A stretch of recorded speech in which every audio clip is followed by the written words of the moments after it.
Oh, does it automatically record when you log in or something, Scott? This meeting actually does. So thanks for saying that. That's probably the first thing that needs to be said, is that you're all being recorded. So please, keep that in mind. Act as if that's the case. Right, and the recordings are made public, importantly. Yes, widely distributed. Yes. Thanks, Michael. I wasn't actually sure if I should log in as the Flux user again this time, but I figured let's do it again. Why not? It's good practice. Yeah. Should we give people a moment or so to join before we get started? Yep, and that gives me a moment to go and find the right document. Oh, here it is for everyone. Are you hosting this, Michael? As in, am I going to be the MC? Would you like to? I'm happy to. Either way, however. Cool. Yeah. Please be my guest, or rather my host. Great. Okay, cool. Let's just wait a moment for folks to come in.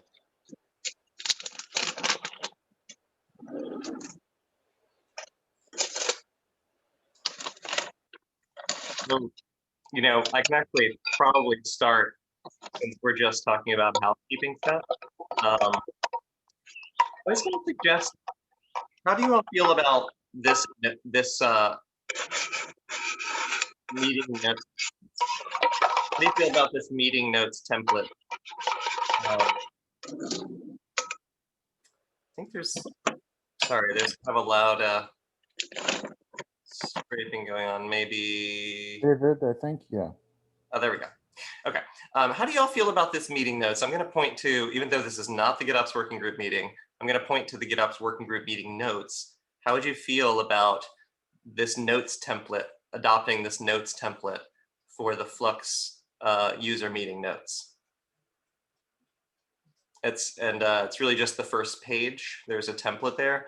The reason that I'm asking is there's a couple of things that are nice about this. This is part of what some other CNCF projects use, and non-CNCF projects use something similar to this, where there's always an assignment for the current meeting, someone who's a moderator, someone who takes notes. Even though notes are everyone's responsibility, maybe for this we don't do that, but it's nice to have someone who's really dedicated to helping with it.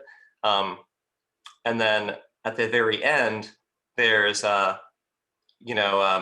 who wants to be the moderator and take whatever other roles for the next meeting. And then there's also a topic section, or I guess we have, agenda?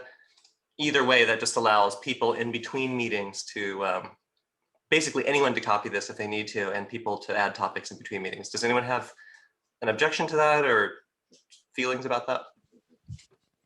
Sounds good to me. I've seen this format in SMI used, for example, in other projects. So yeah, it's great. Okay. All right, cool. I'll pop it in later. I won't waste this meeting's time with it. Well, I'll do it sometime during the meeting so we can see if someone wants to take the moderator role for next time. But for those who came in after I posted the link, here's the meeting notes for this actual meeting. I guess we can go ahead and get started now.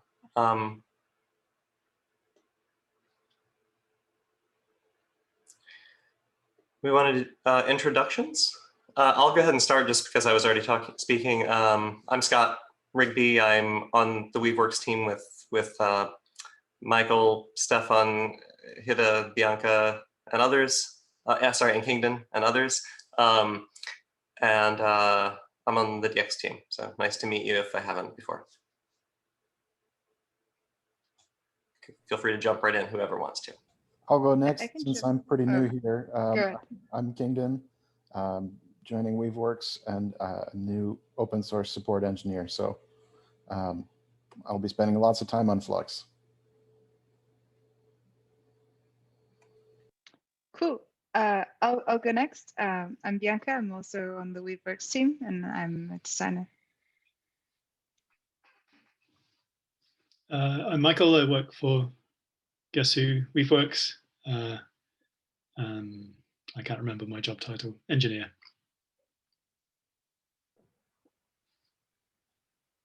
Principal something.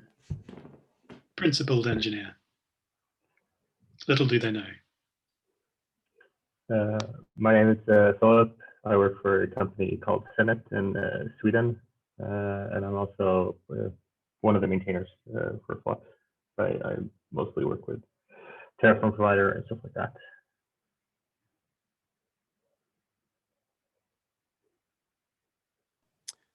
Hi, I'm Marky Mice. I surprise work at Weaveworks, engineer as well, but I'm on the commercial side of building our Weave Kubernetes platform.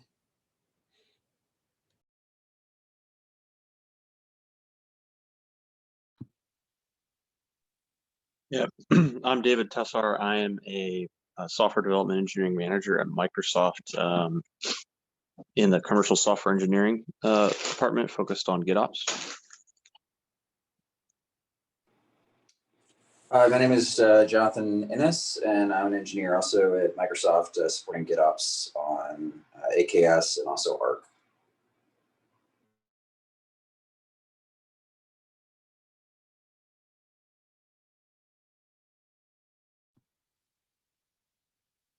And Hida is Hida.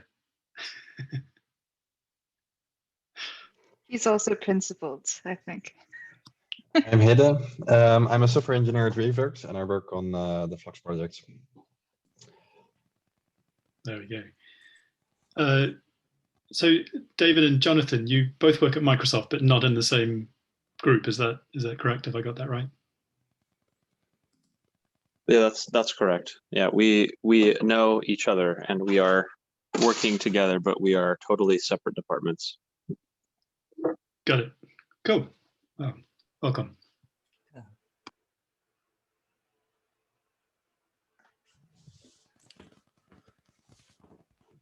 Do we want to talk about the 0.7 release and do a small recap of what we achieved the last month? I suggest we bang that on the end of the agenda and make sure we get through. Yeah, because it might be a bit open-ended. So let's make sure we get through other stuff first, if that's okay. Sure. Cool. I'm sorry, Kingdon, for jumping in above you on the agenda, but I have a hard stop at past. So I was hoping we could just verbally confirm. It seems that everybody likes the flagger logo that I've drawn from Michael's drawing. So if everyone's, maybe I should post a link to it. If everyone's happy with that, then I will create a logo pack for it and make transparent versions, and we can move forward. Is that cool? Thank you, Bianca, so much for all the effort. And yeah, thanks, Michael, for coming up with the idea. It's like, I really like what the final version is like. Really, really great. I love it. Thank you. Yeah, I like where we're at. Yeah, I'm going to reach to you afterwards around formats and stuff like that. We also need to update the CNCF landscape. Yeah, there are plenty of things, of diagrams and all stuff with, I have to replace Flagger logo everywhere. So I'm going to need different things. Perfect. Okay. So I'll just wait for your specific instructions and I'll give you those things. And then if anything I feel is missing for general use, I'll add it. Thank you very much. Cool. It's awesome. Thank you all. Bianca, which is the most recent one? I saw your link. I just, oh, does that not link to the, that should link, I believe wait. it links to one comment from Dan. It should be linking to a comment from Michael from 9 days ago. Here. Is it wrong? I can do it here. Let me, here's the correct link. Or Stefan beat me. Damn. That's cool. Oh, wait, but. Oh, the one so from it's 3 days ago. 3 days ago, yeah. 2 flags that are like both half textured, like kind of a racing motif. Just fun with Hide's colors and Michael's motifs. It was all like a big teamwork thing. So cool.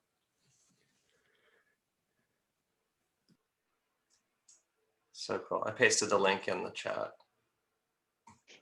or in the meeting notes. Oh, great. Thank you. So cool. Oh, that's it for me then. I'll just wait for Stefan's sizes and formats. Okay. And I guess, Stefan, you know, obviously where all the places it should go. I know CNCF has an artwork section and everything. Yeah, I'm well aware of them. Yeah, of course, of course. But yeah, okay. Bianca, awesome. Okay, cool. Well, then should we skip? Should we then, unless there was anything else for that, should we go up to reviewing the action items from the last meeting? I'm looking now. I don't actually see any action items. Yeah, it normally involves looking through the notes and grabbing manually or eyeballing it to see if there's any actions mentioned. I'm not sure there were any that weren't just carryovers. Yeah. Yeah, there was one around the Flagger Slack channel. We have one in CNCF now. We updated the WeWorks one and tell people to move. There are 700 people which didn't move, only 9 moved. So I'm guessing we have to post each week, hey, please move, please move. We are going to archive this in a month or something.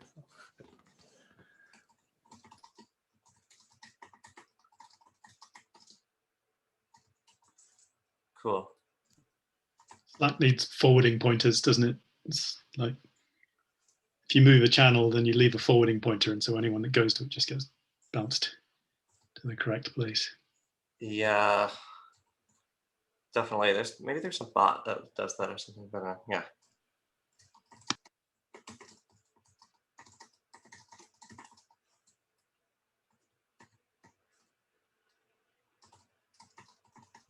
If anyone wants to put something on the agenda, but for some reason isn't able to edit the document, then just bring it up in the chat or speak up and I can put it in there.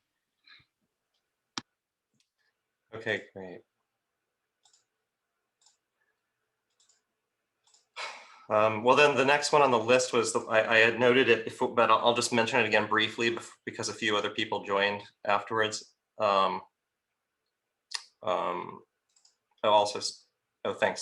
Thanks Lee for adding notes. There's I think maybe it was just Lee and Samtochi, but just if you don't mind just taking a quick peek at I'm going to post the link again because I know Zoom resets the history each time when someone joins, but this is from the GitOps working group. Anybody have an opposition to the template at the top? Not that, not this outline thing, which I think they should probably remove. We should probably remove, but this template, which is just basically the main point is that anyone can post it in between meetings. If the meeting host doesn't do it at the end of the meeting, and that there can be assignments for the next meeting for whoever's going to do different roles. That way people can volunteer. Any opposition to that? So far, everyone seems cool with it, but do you have any suggestions or opposition to that?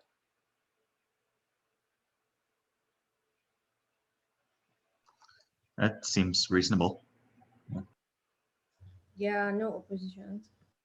Okay, cool. Okay, so I think we can move on to the next one. I'll go ahead and add at least that bit to the end of this one, and then I'll make the template for the next meeting while people are talking. Okay, so next agenda item.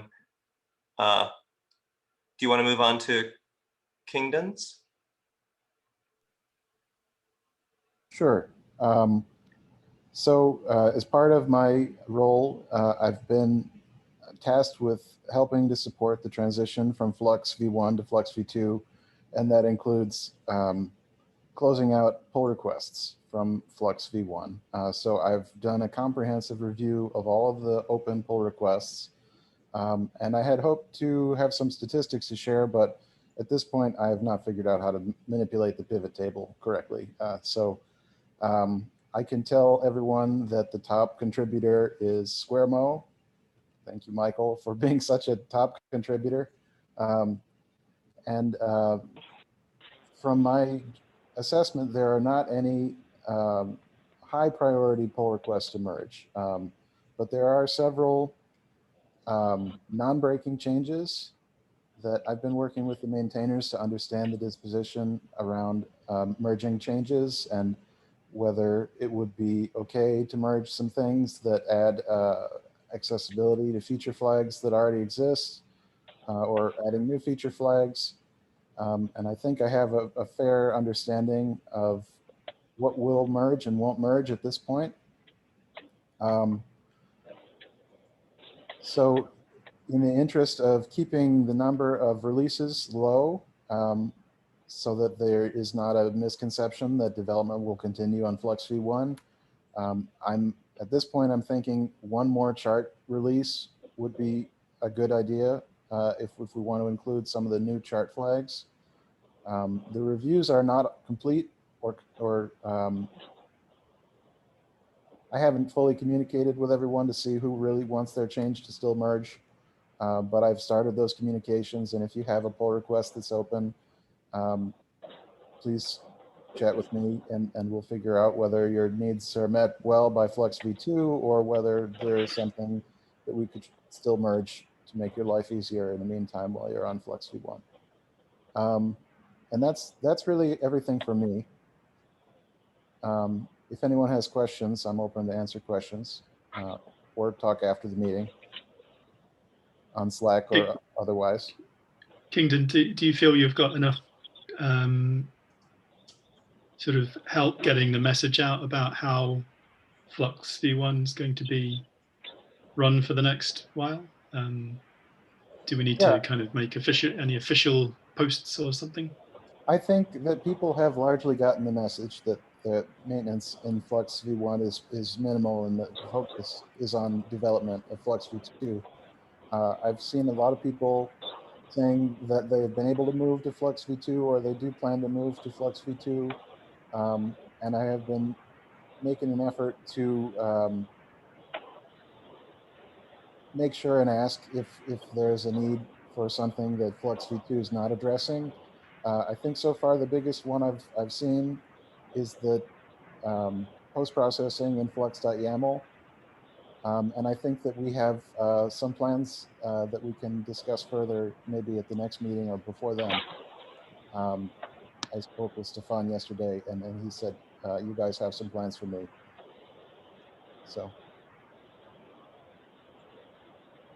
Yeah, there's a specific idea to help people out with migrating from Flux YAML. I'll find, I wrote it up in an issue, so I'll find that and we can talk about it in another meeting or on Slack or whatever. Great.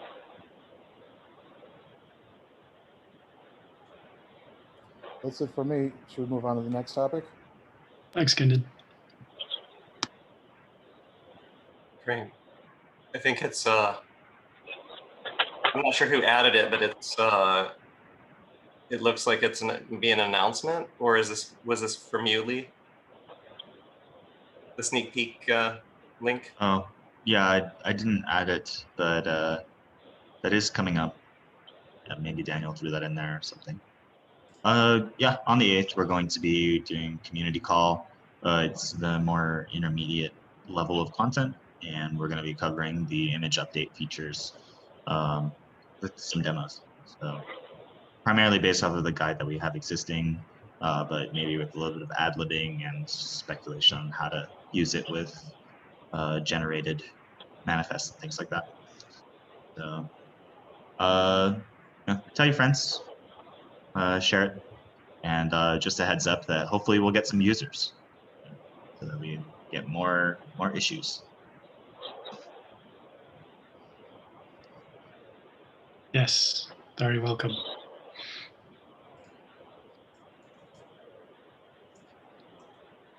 I think it's Stacy that's very diligent about putting links to the talks in the agenda for us to mention. Yeah, she keeps on top of things.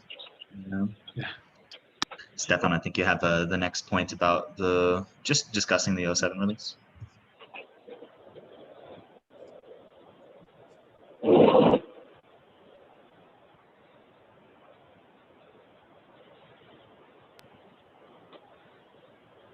Still there, Stefan Stefan? may have stepped away from. I am. Oh, there you go. Ah, yeah, maybe it was just mute. Sorry.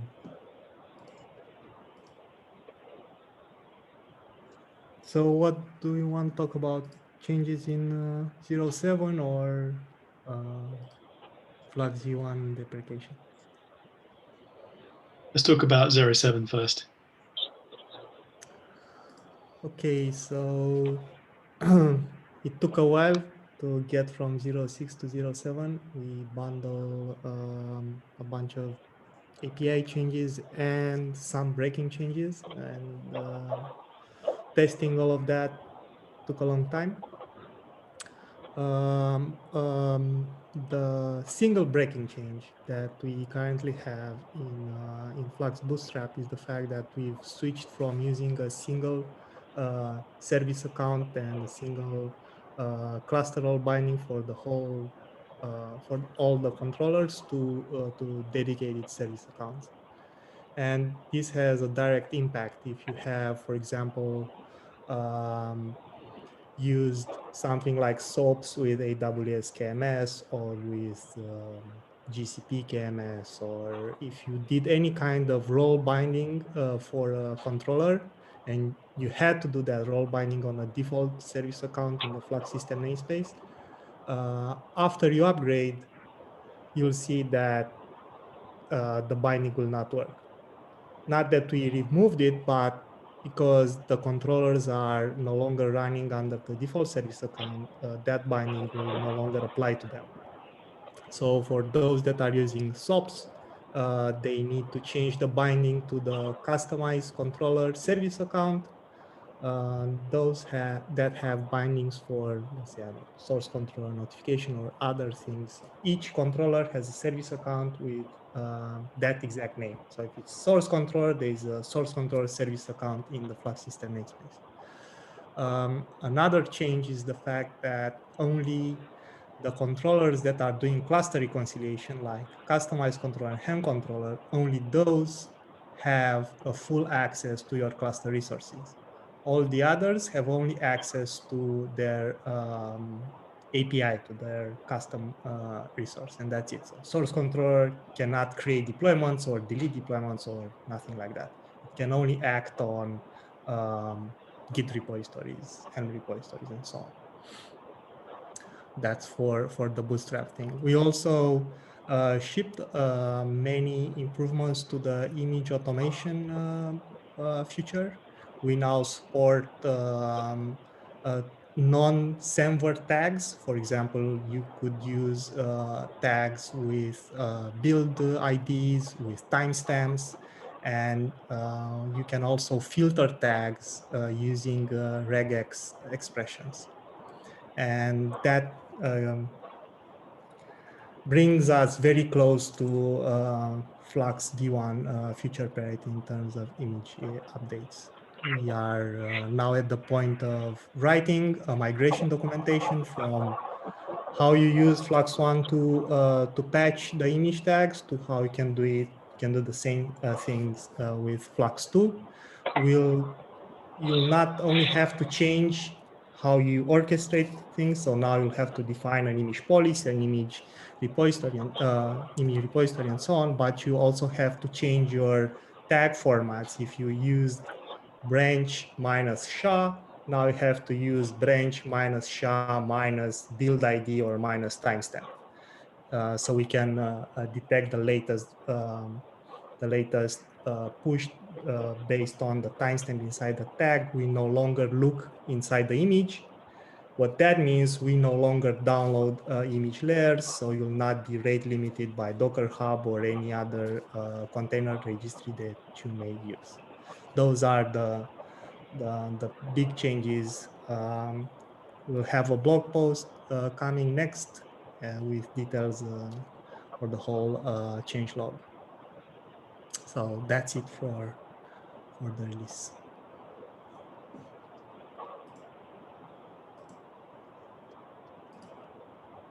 Particularly excited about that more granular RBAC. Thanks for doing that. Oh, and those that are bootstrapping Flux with Terraform, we haven't yet figured out how to do the upgrade for service accounts. Terraform is not meant for Kubernetes. It's more like a hack. So it's very hard to control the order of things that are happening on the cluster. But Philip is working on a solution for that. So please wait longer if you are using the Terraform provider. We don't have 0.6 ready for you. Yeah, I'm going to try to verify things today. Let's see. I think things aren't really behaving the way I'm expecting it to. So, and it's mostly because we're using the kubectl provider, and I don't really know how they do sometimes. But yeah, it would be nice if we could eventually get like a proper Kubernetes provider, so the alpha provider could become generally available, but that's I guess. So, yeah.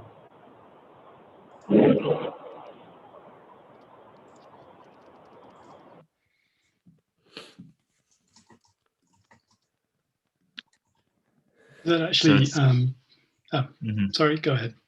Go ahead, Michael, actually. I was going to take us on to the next agenda. So if you want to talk about the current one. Okay. All right. So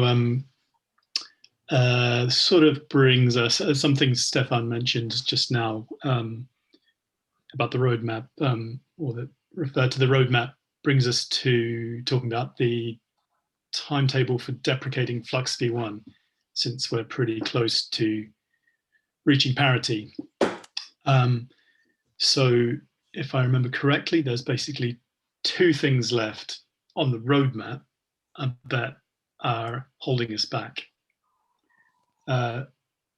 One is having a guide, the one that Stefan mentioned, for migrating image automation from V1 to V2, which is quite a big change, but it can be fairly mechanical. And the other is being able to use image scanning from platforms that have their own registry with kind of integrated authentication. So, i.e. using ECR, ACR for Azure, I think it is, and GCR for Google. They can't really work the same way as they do with Flux v1. So for those, I think we've now written guides for all of them. Stefan, do you know? So we have guides for ECR and GCR, how you can create a cron job to refresh the pull secret.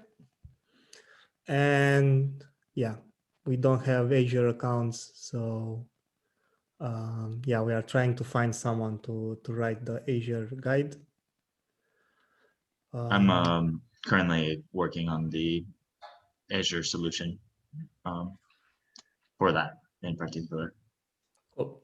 Thank you. Can it be built based on a default identity, or how are you going to build that solution? What's the question, Philip? when you're the Azure solution, is it going to be based around like static keys, or is it going to be based around like AD pod identity? I think that posting both would be fine. I mean, really, we just need to show that you can use generic mechanisms. Like either of those tools would work for, an Azure environment. I'm looking at both of the doc pages for that right now. So the problem with having environment variables means that you have to place those in your Git repo. And we don't have any kind of support for encrypting parts of the deployment spec. So that's a no-go for me. The way that the ECR and GCR ones work, I think, is to use the kind of ambient authentication. So, for instance, in AWS, you give your cron job the IAM role that means that it can go and get the secret. So if there's an equivalent, whatever the equivalent is for Azure, that would be the way to go. Yeah, so that's kind of the bigger problem, is that AWS and Google went the route of doing service account validation, while Azure built this project called AD pod identity, which is this like magic thing that you run in your cluster, and then you create Azure identities and Azure identity bindings, and it kind of just routes traffic. And I'm not really sure if you can extract a token. We have to like look into that and see if we can actually get a token that's valid for long enough. It seems like if you have the Azure CLI, you're able to either use an AD token or I see what you're saying. Yeah, we need to see how this translates to an image pull secret, essentially. Yeah. It's going to be in there since you can pull from Docker. So just need to find the intermediate step. I think one important thing to mention here is that whatever we tell people to configure, that should be compatible with GitOps. So whatever you are running, in the end, it should be a YAML that you have to commit to your Git repo, and that's how you store the, cron job or whatever it is. So if that particular Kubernetes object is not a Kubernetes secret, but it contains a secret token, that's a no-go in my opinion, because then we're telling people, hey, put your secrets in plain text in Git, and we want to avoid that at all costs. I don't think that, that would ever be a suggestion, but yeah, if you're running a cron job, you can always just reference the secret.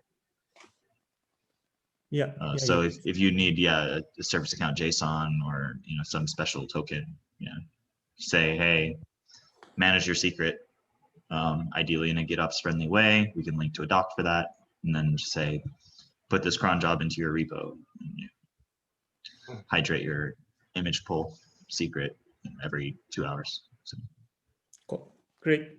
The one tricky thing that I'm not seeing here I'm probably going to add a note about rebooting clusters because with these cron jobs, there will be a period of time where they cannot pull images until they are run if the cluster has been offline for a little bit. So I'll make sure to do that'll be true of all of them, won't it?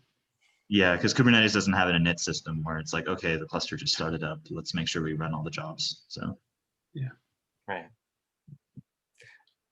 I actually have a question about parity that relates to Git now. We had a meeting that was not a public meeting, just where I just happened to bring this up.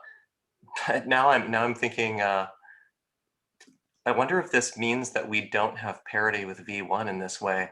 There's a feature that was implemented for V1.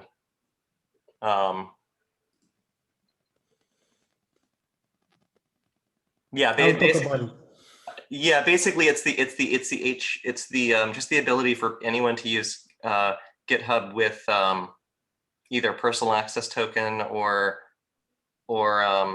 SSH keys, yes, or deploy keys, that are more narrowly scoped. That's kind of best practice for a lot of orgs. So we could do this docs better, but you're able to use the personal access token as a basic auth. Does that answer your question more or less? No, I think Scott is confused. Maybe I am confused. We have full support for all types of authentication, but without a proxy. So we'll get there. Without the proxy, okay. Let's continue with the image updates. Okay. Oh yes, absolutely. I just wanted to know if I should put that as an agenda point for the parity discussion. A wider. Oh yeah, no, it's in a couple of bullet points. Oh, okay. Sorry. Please continue. That's cool. So that is one item in the roadmap. Oh, I see. That's sort of checked off, or soon to be checked off.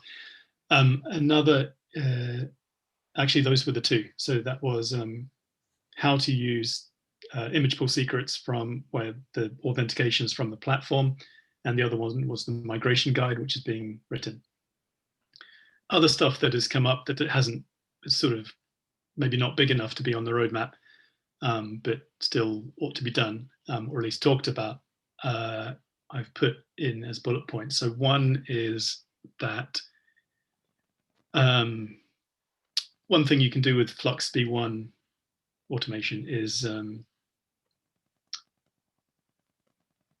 almost you can tell it to use Semver, or you can tell it to filter images by a glob pattern or a regular expression pattern. And when you do either of those latter two, it chooses the latest image based on which one has the most recent build time. But to do that, it has to go and fetch the config file for every single image, which is super expensive. And now that Docker Hub is aggressively rate limiting requests,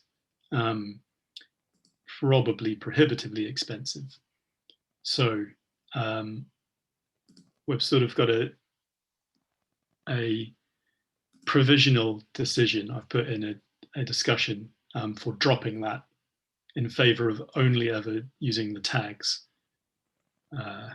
to order images, which in general will mean that people that are using Flux V1 with globbing or regular expressions will have to alter the way they tag their images so that they can order them by something,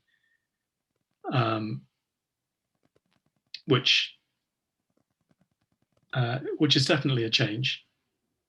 But on the other hand, if you are pushing your images, then that's probably within your power to do as well. But that's kind of, there's a discussion that's still open about that. So that's only a provisional decision for now. And then the next bullet point is Git SSH proxy. Stefan or Hida, do you want to explain that one?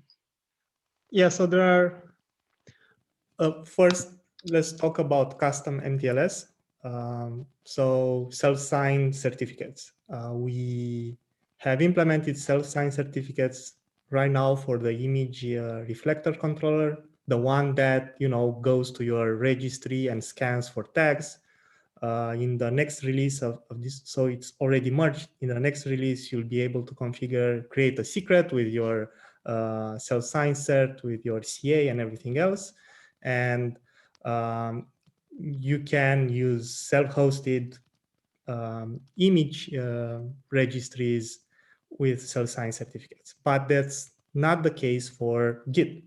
There are a lot of people, for some reason, they are running Git servers with self-signed certificates. And so this is not related to the image update feature parity, it's more related to the Flux 1 versus Flux 2 parity. And we've started Flux version 2 using GoGit as the way of interacting with Git. GoGit doesn't allow you to to dynamically inject certificates. But since GoGit didn't work with Azure, we then have a different way of interacting with Git using a different implementation called GoGit2, which uses the libgit2 C bindings. And the libgit2 library has a hook where you can say, hey, here is my cert validated. So now we have the option to actually implement it. We can implement it without forking or doing anything crazy about it. And that's getting us closer to parity. Now, there are people that are using Git over proxies with SSH. So let's say if you have a Git repo and you want to add it to your cluster, and that Git repo can be accessed over HTTPS, then you could add the proxy environment variables to the source controller pod, and it will use your proxy and it will clone that repository over the proxy. But that doesn't work if you use SSH as a protocol. How that works in Flux One, why it works, because Flux One shells out the Git binary, and you can also mount in a file with the Git config where you specify there tunneling proxying for SSH. And I don't have an answer right now. If GoGit doesn't support it, that's for sure. We need to investigate if libgit2 C bindings have such support. I look at it a bit at it and I couldn't find it. So there is a big chance we'll say no, and we'll not have a solution for those users. But it needs to be investigated. So these are the two things left out, in my opinion.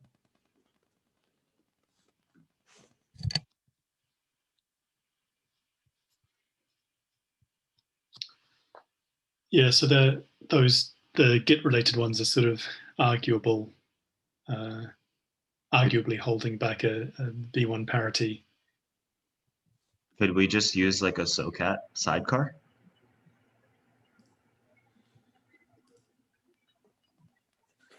I don't know. Or something similar in process?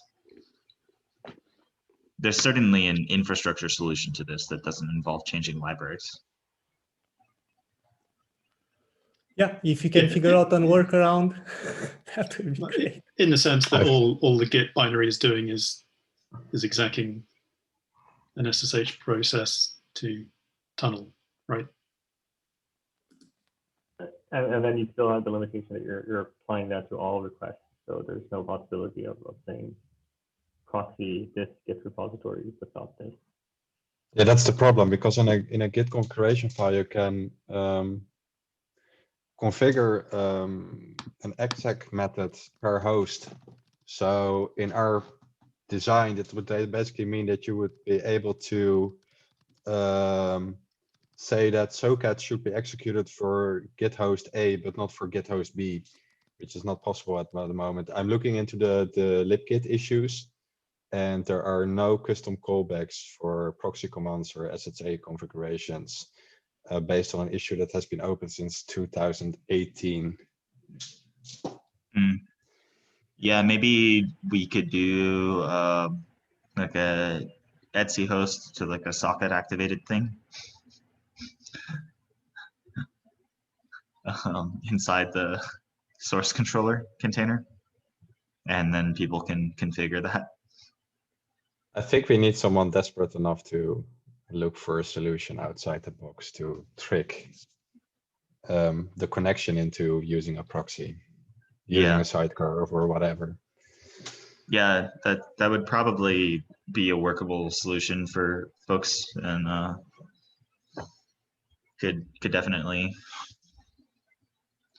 I mean, if you have like SSH tunneling enabled, which that would almost certainly have to be there because of a proxy, right? Like you would need to be able to forward a port. So yeah, a sidecar at that point should work, right? As long as you have SSH and SOCAT. Huh. It must be a Go implementation of SSH somewhere. Well, the standard library has, yeah. And that's the other thing is with the GoGit. stuff, we can just inject the connection, right? We can't, because the GoGet library, what it does is that it configures a Global. client for a protocol. So the protocol or the client for the SSH protocol is shared by anything that uses it. So if I you see. do some custom Okay. connection configuration, then it will be applied to everything that goes through it. So Yeah. um, So the library design is not modular enough for client injection per no, it connection. assumes that the thing that's running it only wants to configure things once. Yeah, that's unfortunate. So this probably would need to happen at the infra layer outside of. You could use Go to bootstrap, those connection modifications, but you need to intercept it at the kind of OS level instead. I don't know. That should be possible. Okay. I don't think I'm going to work on that right now, but maybe we should comment on the issue that's a potential solution. Yeah, definitely worth recording it. Yeah. What's the issue number for this?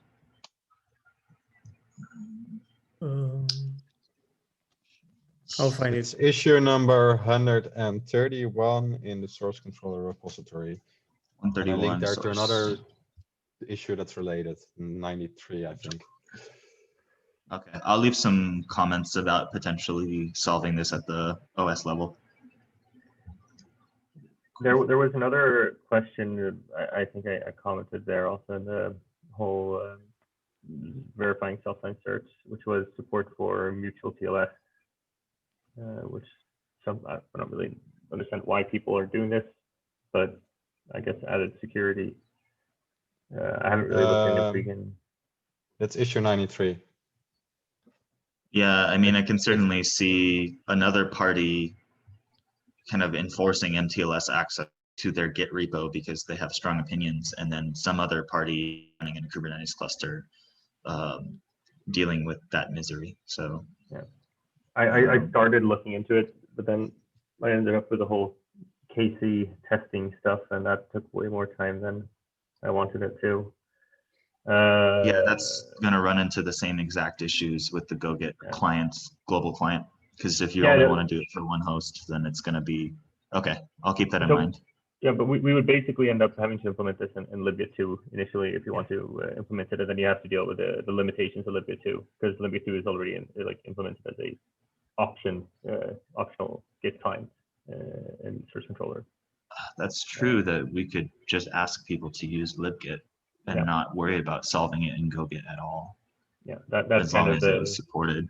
Yeah, that's kind of the idea that I had, at least, was basically, at least initially. So yeah, if you really need it, here you go, and you have to live with the limitations of shadow cloning. Anyway, MTLS is out of the scope in terms of feature parity. So sure. Try to implement it at the same time with self-signed certs. Let's get self-signed certs in there and create a new issue for MTLS, because it's a total different use case. No one asked for that in Flux One. So the self-signed certs thing should be also solvable at the OS level by just injecting a bundle onto the file system.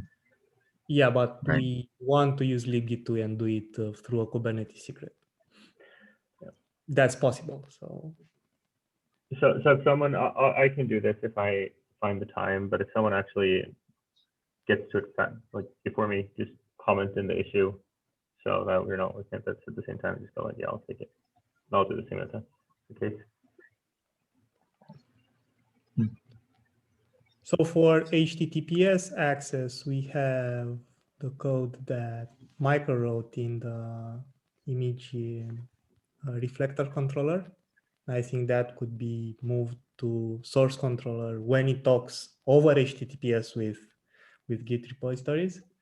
So that's one thing. And another thing is implementing self-sign with libgit 2 for the SSH protocol, right? So when we do the self-sign thing, is that actually going to be indicated on some secret for the Git repository, and it's going to modify the reconciler? Okay. It's in the issue. Yeah, sorry, I haven't read it. But I'm just trying to understand. That solution's different than modifying the pod infra, so that makes sense. So Okay. now you create an HTTPS credential secret with username and password. If you add cert file, key file, and CA file to that particular secret, then we'll be switching to our own handshake. If it's not there, then we assume, hey, that means you are using a well-known certificate authority. But for SSH, it's a total game, total different game. I have no idea how to do it with libgit 2.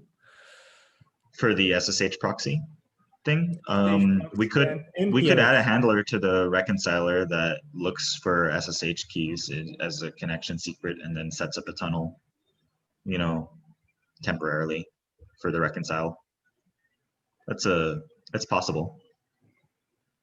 You wouldn't be modifying the pod YAML at that point. You'd be writing Go to, you know, manage a life cycle of tunnels.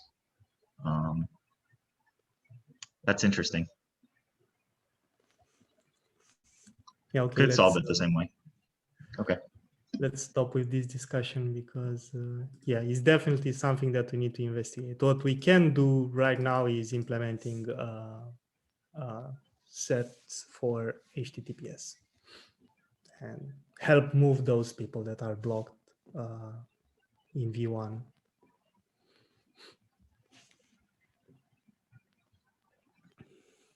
Is there a draft out there for the image automation migration guide, or is the image automation documentation it for now? There is. Let me find it for you. Thank you. And it really is a draft. It is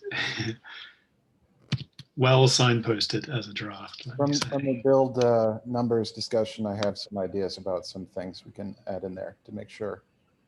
And put it in the chat, Kingdon. Thank you.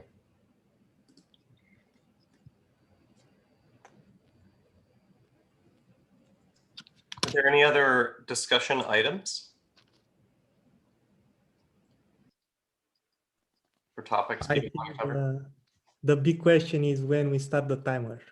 If we start the timer after we implement HTTPS, only custom certs, or if we start the timer after we figure out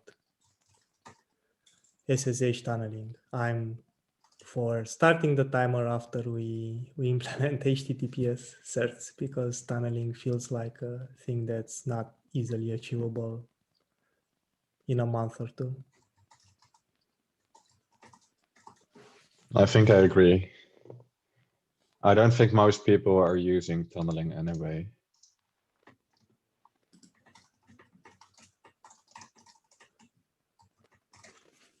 Yeah, I think self-signed certs and the image automation migration guide would be the things stopping us. Cool.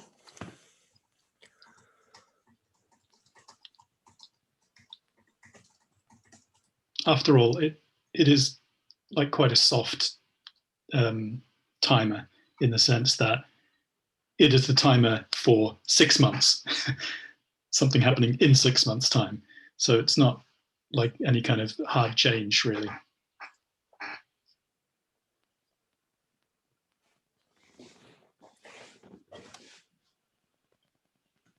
Are there any thoughts from, I know Microsoft use Flux. Are there any thoughts from Jonathan or David on the timetable for Flux V1 deprecation?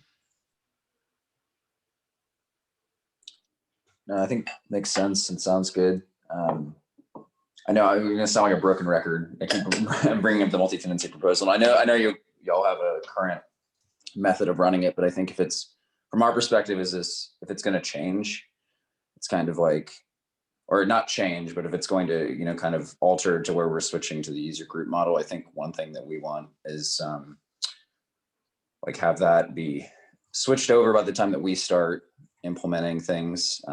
So ideally before that 6-month timer ends and preferably sooner. But I think that's the biggest blocker on our end. I think other than that, everything makes sense. That's a really good point, actually. It's not just a timer for Flux v1 being deprecated, it's also a sort of timer for Flux v2 being solidified, if you like. So we should figure out, what kind of timetable we have for all the big decisions like that having been made. It doesn't have to coincide exactly with how Flux v1 goes, but it should be coordinated with that, I think. So as Jonathan says, if people are going to switch over in that 6-month period, that have some sort of confidence that big things aren't going to change too much, especially towards the latter bit of the 6-month period.